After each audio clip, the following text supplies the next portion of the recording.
My name is Xavier. I'm 16 and in the ninth grade. I go to Grenada High School. I'm doing my podcast on the history of rap.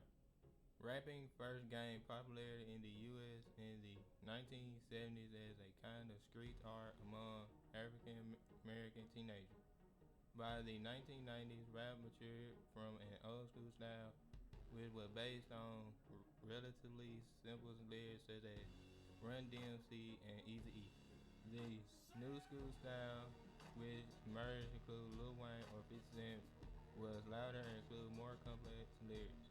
Old school rappers were relatively basic and used only few syllables per bar.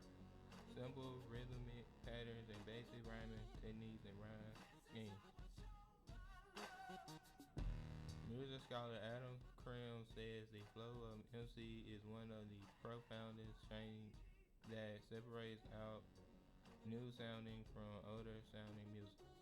When rap music first surfaced, a new art form known as graffiti art surfaced along with it. The late 1970s and early 1980s brought new wave of creativity to the scene. From the late 1960s through the early 1970s, street gang dominated the Bronx. As is often the case with black subculture, hip hop developed in almost complete isolation for more than 5 years. The relationship between graffiti and hip hop culture arises from the appearance of new and increasingly elaborate and pervasive forms of the practice in areas where other elements of hip hop. Arguably, no artistic movement encompasses this more than graffiti art.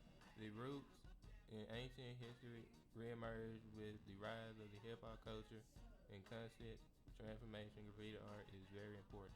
The history and evolution of graffiti art and rap are tied together as American minority creation with desires more credit and recognition as an art form rather than as a trend which should just fade away with time.